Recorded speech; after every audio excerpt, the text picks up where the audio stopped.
In this first episode of a two-part series, we visit a town called Taigu to find the extra to add to the ordinary. Join us on Travelogue to unearth the glorious past of this seemingly typical county in Shanxi, once referred to as China's Wall Street.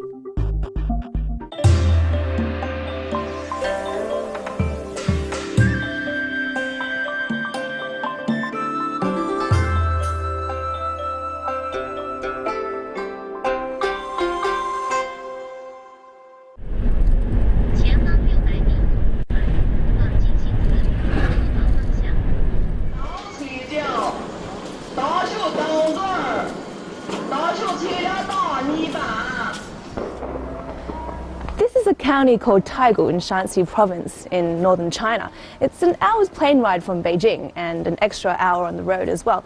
But it seems like light years away from the mega metropolis.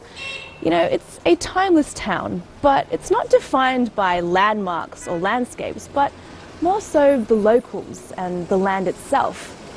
One of my favourite things is being able to experience the everyday, and you can definitely do that here in Taigu. You know, it's about finding the merit in mediocrity, finding the colour in commonness. And here in Taigu, it's not really pretending to be anything it isn't. It is what it is. This is County China. This is Taigu. My name is Zui, and this is Travelogue. Just a few hours after leaving one of the world's most populous cities, I find myself in an ancient temple compound that's almost completely deserted. Almost.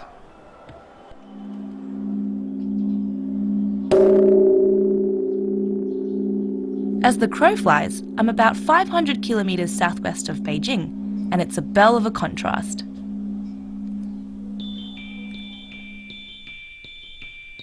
This spot is called Baita, literally meaning white pagoda. It's tucked away in the bottom left corner of town, but it's 7 octagonal tiers peaking at just over 40 meters, and up close too. It was first built in the late 3rd century, making it over 1700 years old. Numbers like that always boggle my mind. To think, all those centuries ago, people put this structure together with their bare hands, carved faces into the eaves, and painted creatures on the corners. Pagodas are Buddhist monuments used to enshrine sacred relics, and this was one of the first things to be erected in ancient Taigu. Being used to Beijing's human rivers flooding the whole city, it's unusual to have a piece of tranquility like this all to myself. Today, I can allow time to linger a tad longer.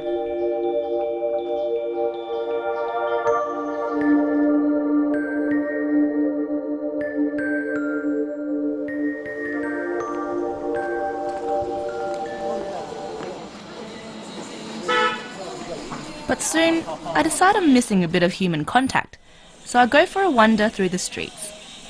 It's anything but a tourist trap. On the surface, it's really just an average town in China's north, where even if the tune is the same, the rhythm is perceptibly slower. Perhaps more than a little slower in terms of fashion, but there's no harm in that, only charm.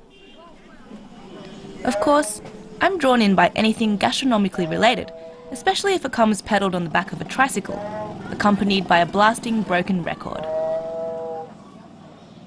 是甜的吗？甜的。甜的，我没吃过。是吗？香啊！香。那一会儿你尝尝。Smells like date. Nah, I don't feel like dates right now, edible or otherwise. I'm quite happy to drift through Taigu alone, window shopping for feathers and fur, and to follow some fellow females into a fabric store.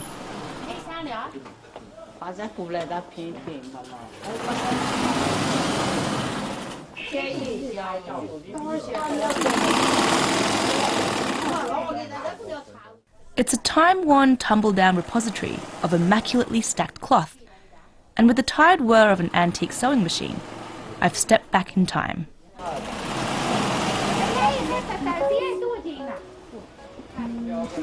I love how this gaggle of grannies have come on a textile shopping spree together, nattering away amidst a kaleidoscope of gaudy colours and tawdry prints, making scarves, cushions, quilts and curtains. These days, when most things come ready-made or ready to wear, stores like these are less popular, which makes it even more special.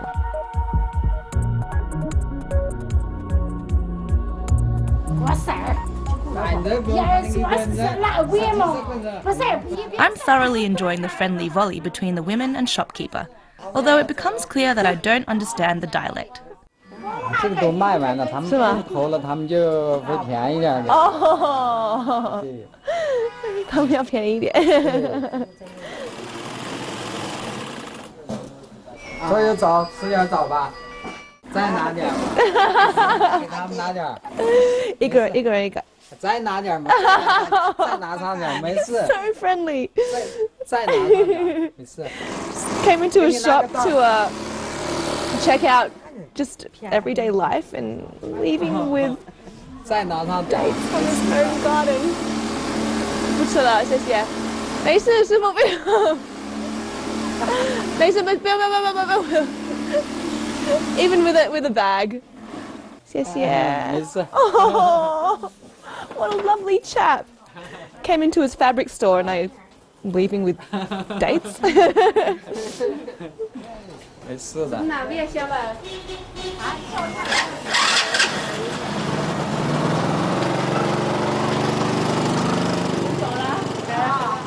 要走吗？拜拜。拜拜。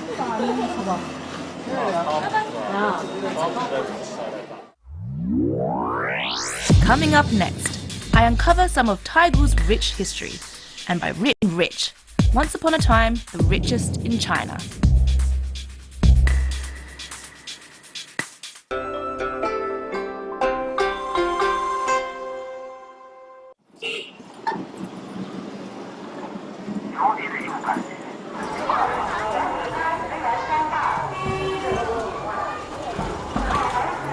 At the intersection of the old town's two main streets rises the drum tower of Taigu, built in the early 17th century.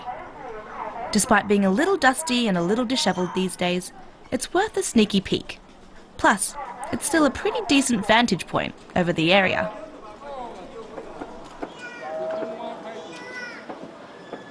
Its muted tones, its roofs wilted with age, and its peppering of people belie its glamorous, glorious past. Taigu was, at one time, among the most prosperous towns in the country, even given the nickname the Wall Street of China. It was one of the three hometowns of the Jinshang, known in English as the Jin merchants or Shanxi merchants, Jin being the shortened name for Shanxi province.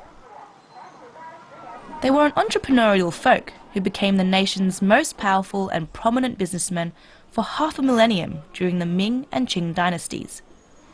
People believe they created the first banking institutions in China. Today, part of the legacy is found in expansive courtyard homes and the prose of PhD students. Hello. Hi. Canada? From Australia. Australia. Good day. Where are you guys studying? And the Shanxi Agricultural University. That's in Taigu. Taigu, yeah. Rich. Oh, wealthy. Richest place in China. 300 years ago, Taigu was the richest place in China. Yeah. Really? Yes. Yeah. I don't know. It's true. You're a fountain of wisdom. The Pingyao Taigu Qixian is the richest place in China. Wow. All of China. All of China, or even the world. Shuma. No. This is true. This is true. So lots of wealthy people. Jin merchant. The Jin merchant is from here. And they built this city with their money. The old city. You can see. Whoa! This is an essay. The drum tower up to 20 meters and more than 300 years. Wow. In that age, it's a magnificent building and it's a symbol of the world. Is that it? We are standing in in here and watching the old city, I always association with Jean Martin age, the age of the merchant, Jean Martin. And that's it. That's all. Very nice, very poetic. Thank you very much. You guys are awesome. All right, bye. Good luck, good luck. Oh, okay, I'll try and visit if I've got time. Okay, bye guys. Bye. That was a nice little chance encounter.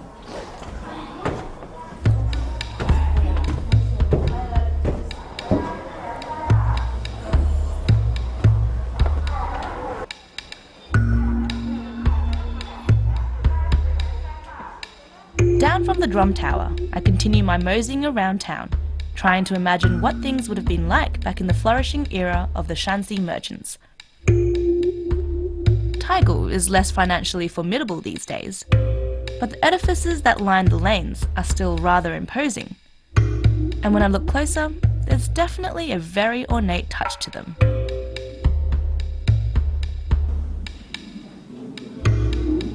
Soon, I stumble across an old residence that once belonged to a well-to-do banker and politician, Dr. H.H. Kong. The entire compound has a floor space almost the same size as a standard football pitch, plus all the fine additional features a cashed-up gentleman would want, from gold-gilded crossbars that tell painted stories, to stained glass lanterns and porcelain vases. Today, it's a museum, open to anyone wanting a glimpse of Taigu at its height. This area in Shanxi province is known for its ancient courtyard homes, and in Taigu this is one of the top 2 that you should probably visit as a tourist. It's called the Kong family compound, and from first inspections it's a pretty good piece of real estate.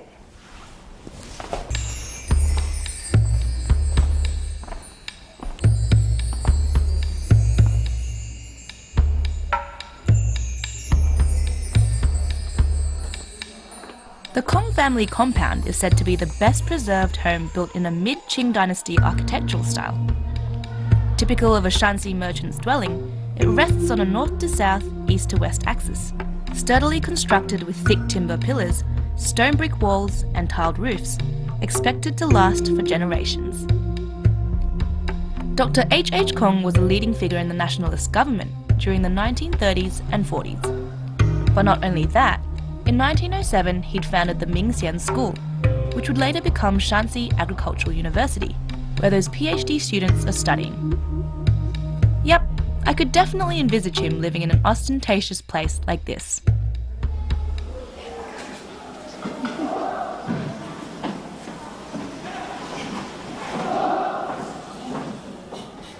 I know time is linear and continuous, but I feel like here in Taigu it's a bit of a warp, you know. Every second that I spend here, I feel like it's almost a century. And I can definitely notice a huge difference between a pace of life, say, between Beijing and Taigu. I reckon if you've ever wanted to be in a time machine, this is the place to come.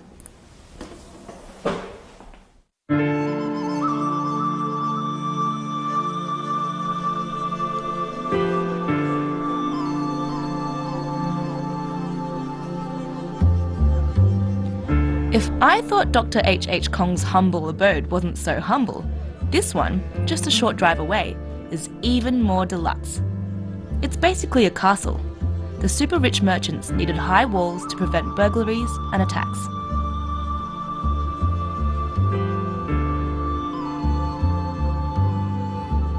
The Tao family compound was first built in the mid-18th century and finished in the late 1800s.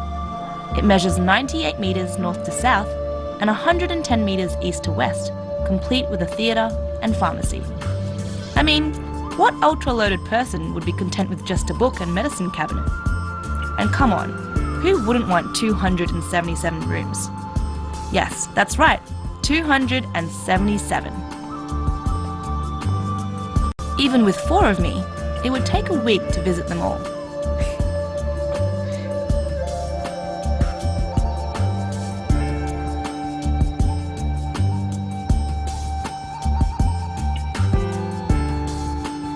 The Shanxi merchants' huge wealth was accumulated initially by trading salt, and they then expanded into various industries like cotton, tea, medicine, fur, and finance. The patriarch of the Cao family made his fortune by selling bean curd, and it seems like he had a hobby, collecting antiques. This dim, dusty room is actually a chest full of Cao family treasures, and most of them belong to the Qing dynasty and the real antiques. And yeah, I do have a little bit of a morbid fear of birds, but I want to show you two artifacts in here that I find really, really interesting, and they're both bird related. This one here is an artwork that's created entirely out of feathers. I mean, just look at the incredible, they just seem to pop. And there's this really great 3D effect as well. It's just amazing. And this is the other one. It's just so insanely real. It's meant to be a roast chicken. And guess what? It's actually crafted out of jade. So the artist has somehow managed to get it looking so realistic. You know, it looks like it's even glistening with oil and steam, and I could almost smell it right now. I could do with a roast chicken.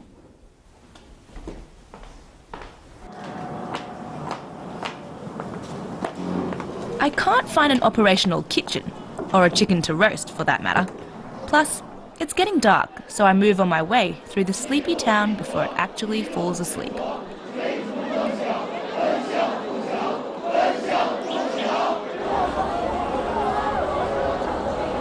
What? I take back whatever I said. A sleepy town. It's like 9:51 at night and there are still students at school, I don't know, doing PE and choir or something. Guess this is what they mean by Taigu having a good reputation for education. It's making me feel like quite the slob.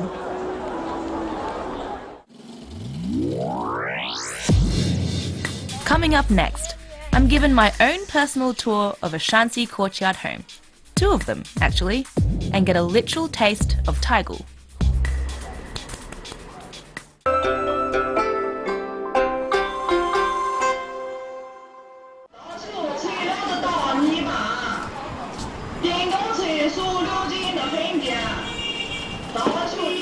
And it's back to my moseying around town, soaking up what the dynastic version of Wall Street has now become, clasped in the wrinkled palms of time. 300,000 Taigu locals go about their daily business, like in any other typical town in China. Only the most discerning traveller would notice how the walls whisper secrets of Taigu's resplendent past, how the pitted stone alleyways echo with stories about its zenith, when, once upon a time, it was one of the country's 3 most affluent places. To me, Taigu is like a tree that blossomed more beautifully and bore more fruit than any other. But as the seasons passed, it never bloomed again, frozen somewhere in time. Life is simple now, minimal. The tree is still there, like the courtyards. It's the residents that keep.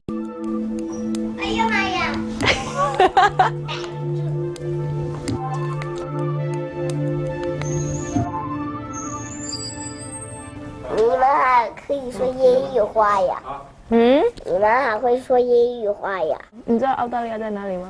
不知道，是一个很远很远的地方。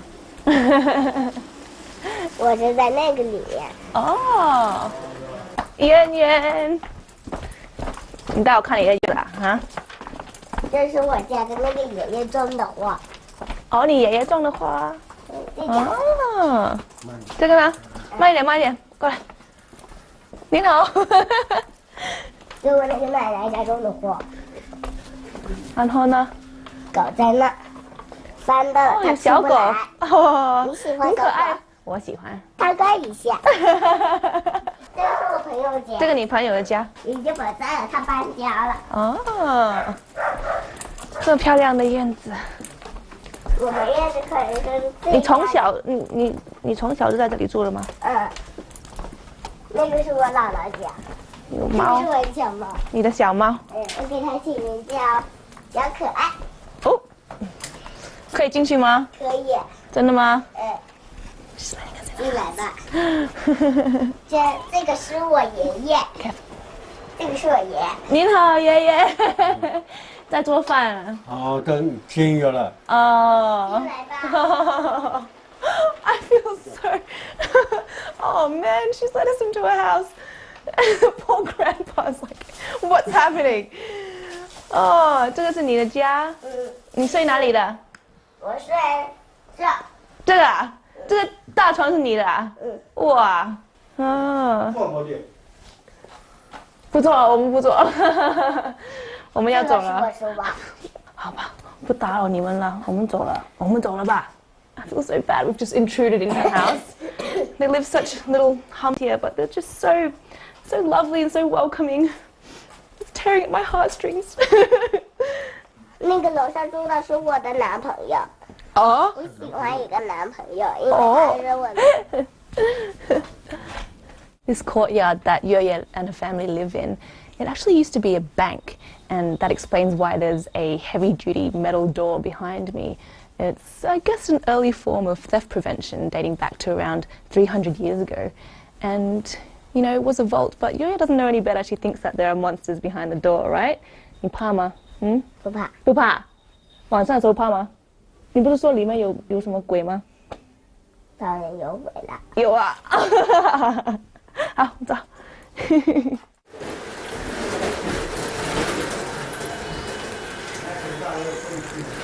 After saying goodbye to Yoyo, I'm back into the lanes that crisscross the ancient town of Taigu, weaving under domes and ducking under scaffolding. I noticed that a number of new courtyards are being built in the old Shanxi design, assimilating into Taigu's traditional. They're as grand as before. If China were still under imperial rule, they would likely exceed the strict construction limits that were decreed. But back then, special privileges were granted to the Shanxi merchants, who often used their court connections to escape accountability and ignore specifications to do with size and height. Ah, the perks of money. Although aesthetically pleasing, the recent renovations will never have the same sort of rustic allure as the original work, wonderful in its wear and tear, with an additional tactile appeal, whether it be rutted walls or flaking doors. I just can't stop making myself take another peek into a Shanxi courtyard.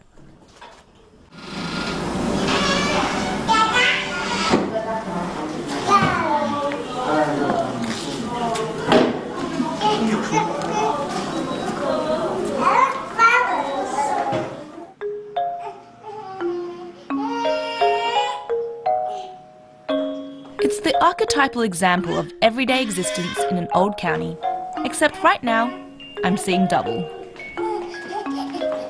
There are the little ones, left in the capable hands of their grandparents, while the mother and father are away seeking better employment opportunities in larger cities.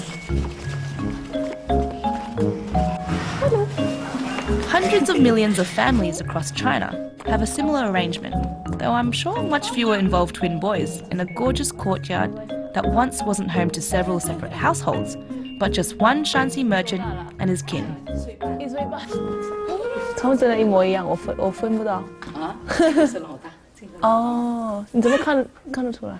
哦，这个脸是长点儿，那个圆点儿。哦，是吧？基本只是其他差不多。You're the big brother, huh? What you got there? What you got there? Say hi to the camera. Or not. Bye. Actually, you know what? I reckon if I stole him, because there's two of them, they wouldn't notice, right? Say bye to Grandma.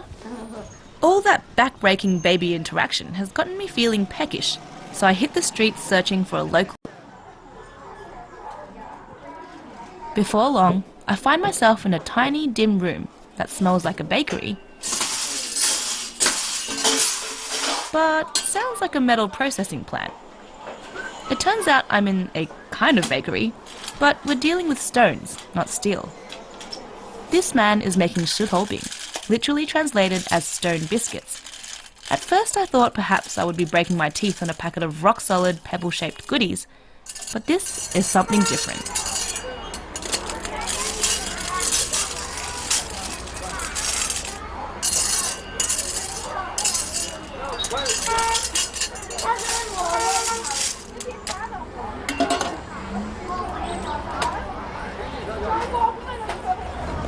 kind of crater-filled pancake.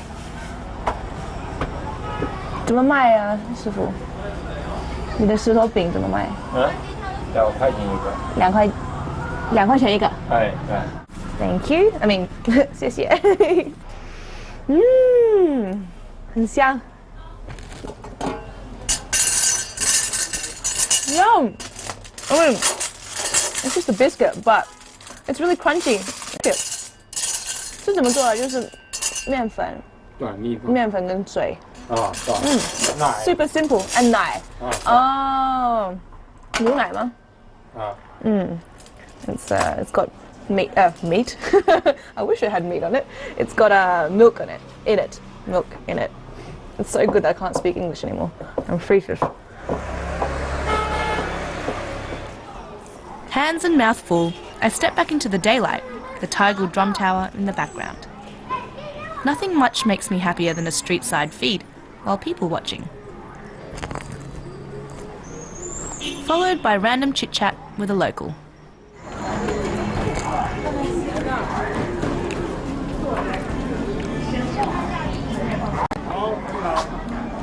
有什么东西好喝的？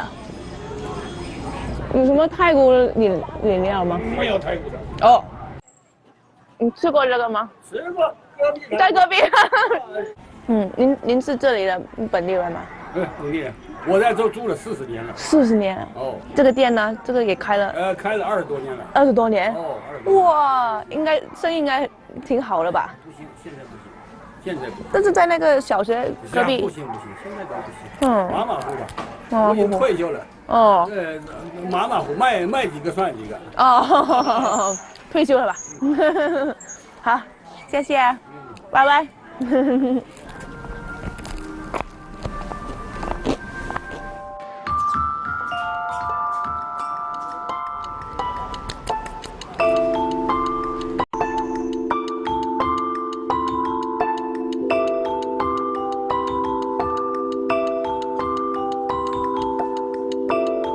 It seems that I can't get enough of Shanxi courtyards. After ordering a tea, I discover there's another one attached to this cafe.